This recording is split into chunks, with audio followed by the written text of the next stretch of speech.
তাইজুল কি কখনো ভেবেছিলেন সাকিব আল হাসানকে ছাড়িয়ে যাবেন? এখন হয়তো ছাড়িয়ে যাননি, তবে সাকিবের পাশে বসে গেছেন।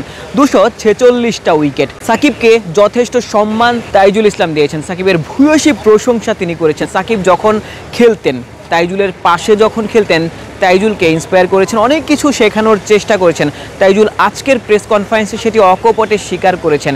তবে সাকিব যখন আর খেলছেন না, তাইজুল বাংলাদেশের হয়ে খেলাটা চালিয়ে যাচ্ছেন। তাইজুল কখন থামবেন? তাইজুল ঠিক কোথায় নিজেকে দেখতে চান? কতগুলো উইকেট তিনি দেখতে চান নিজের নামের পাশে ক্যারিয়ার শেষে? আমাকে যদি আল্লাহ 700টা দেয়, আমি 700টাই নিতেই রাজি আছি। 2 বছর পর কি হবে এটা আসলে বলাটা ডিফিকাল্ট।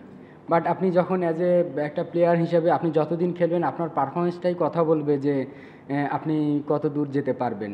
তো আমার কাছে মনে হয় যে এখানে প্রসেসিংটা হচ্ছে যে খুব ইম্পর্টেন্ট, সাথে পারফরমেন্স। তো আমার ফোকাস থাকবে যে পারফরমেন্সের দিকে, যে আমি যতদিন আমি খেলবো, পারফরমেন্স করতে পারবো, ততদিনে আমি হয়তো বা একটা ভালো পজিশনে যাইতে পারবো।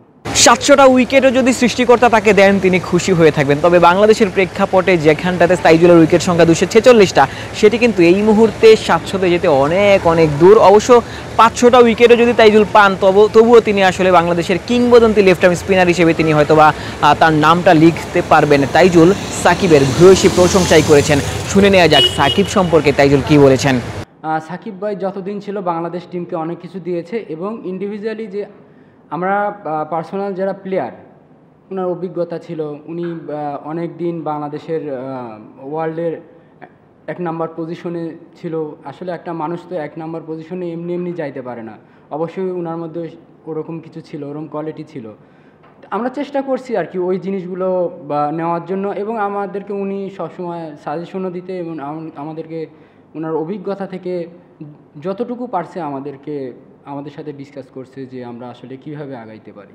বাংলাদেশ দলের হয়ে তাইজুল ইসলাম একটা সময় পর কিংবদন্তি হওয়ার চেষ্টা করবেন। তাইজুল হয়তোবা টেস্ট ক্রিকেটের লিজেন্ড হতে পারবেন, এবং টেস্ট ক্রিকেটে যতজন বাহাতি স্পিনার খেলে থাকেন, তাইজুলের যেই পারফরম্যান্স, তাইজুলের যেই এখনকার ওই ফিটনেস, সব কিছু মিলিয়ে বলাই যাচ্ছে তাইজুল আরও 5-7 বছর হয়তোবা বাংলাদেশ দলের হয়ে খেলতে পারবেন। সেখানটাতে তাইজুল যদি 5-6টা উইকেট তুলে নিতে পারেন, এখন আসলে বাংলাদেশ বছরে 10, 12 কিংবা 15টা টেস্ট আসলে খেলবে, সেক্ষেত্রে তাইজুল হয়তোবা 5 বছর কিংবা 7 বছর যদি খেলা চালিয়ে যেতে পারেন, 50টা কিংবা 60টা টেস্ট যদি তিনি খেলতে পারেন, সেক্ষেত্রে তাইজুলের উইকেট সংখ্যা হয়তোবা 500 ছাড়িয়ে যেতে পারে।